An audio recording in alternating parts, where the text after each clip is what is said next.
All three of you have established why this kind of journalism is important and critical and vital, I would say, to civic life in this country and around the world. And you have spoken how the current economic situation brings one set of challenges to these sometimes fragile enterprises continuing. But what other challenges do they face? And in the little bit of time we have, what might those of us in this room do about those challenges?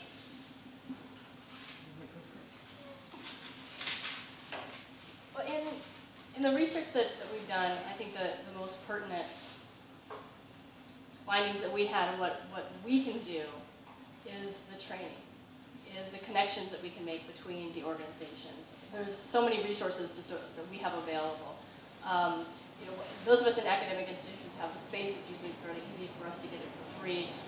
We have networks with the Society of Professional Journalists, with so-called more mainstream organizations that have the resources available. And the thing that I found is it doesn't cost that much to do this, and it's pretty easy to do, and it's pretty cheap. I'm training 12 high school students right now to be multimedia producers in 2 weeks. People who have very few skills, kids who have very few skills, but they have the hunger to do it. And we know that we can do this in a very short period of time. So for me, and where I would like to go forward is just working on that training and collaborating with as many organizations as possible.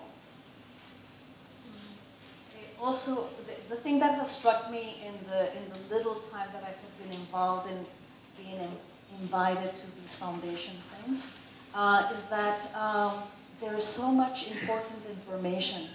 You know, a lot of research goes on, you know, about aspects that impact the immigrant communities, and oftentimes that information doesn't go beyond the group that's doing the research and their kind of natural allies. You know, there isn't an inclination to really reach out to this media sector and include them in the educational initiative. And I think that that's a very important thing. I also, you know, the training, investigative reporting skills is huge. That's a very important thing. We are going to be launching a 10-month-long fellowship to develop the education beat for 18 newspapers in New York City. And we needed a lot of funding for that because basically, since many of these newspapers don't have much resources, for them to be able to spare somebody to really be educated deeply in issues requires being able to supplement their income or something like that. But that, you know, we have been getting a tremendous request for can I be included? You know, and every time that when we partnered with IRE and Sandy and whatever doing the watchdog workshops with the New York Times, huge turnout with John Jay and Steve Montiel. Again, huge demand. Can we be included? You know, so we're pushing people away because we don't have the capacity to give what they're asking. So I would say that. I want to say that this meeting couldn't have come at a better time, because we're rapidly reaching the point where ethnic media has to overcome a major obstacle or it may not survive. That obstacle is the internet.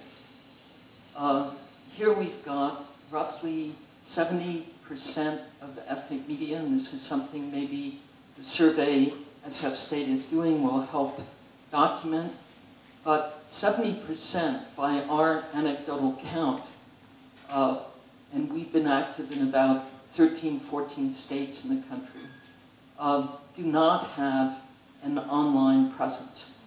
Advertising is migrating rapidly to the internet, but this isn't the only reason.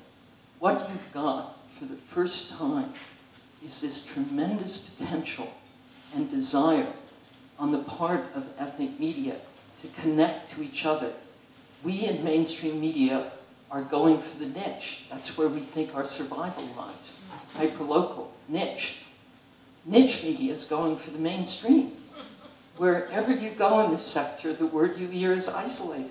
siloed, want to get out of it, want to be at the table. We did a poll of Asian, African, and Latino audiences of ethnic media.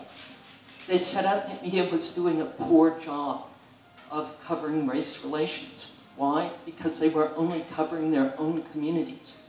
Every convening we do of ethnic media, the first thing they say they want to do, Haig knows this, Juana knows this, all of the folks we've worked with know this. Ralph Hazard is here.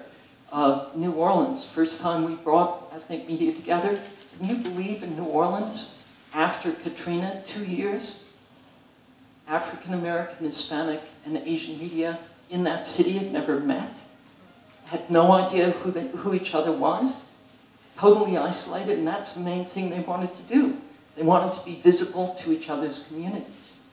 So you've got the internet, and after we released the poll of race relations saying you've got to do a better job, media, the Chinese media pointed out if we were online more robustly, we could cover more communities. And that was repeated at almost all the briefings. So open source technology allows for expanded access to what is becoming new media's digital public square.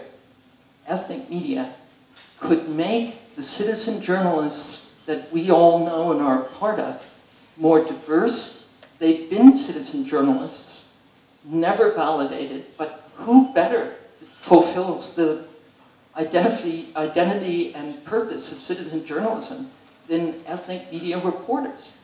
So there's a tremendous need for ethnic media to build its online presence. It can be done in small clusters, and it's going to need journalism school, academy support, and foundation support. And that is the #1 challenge.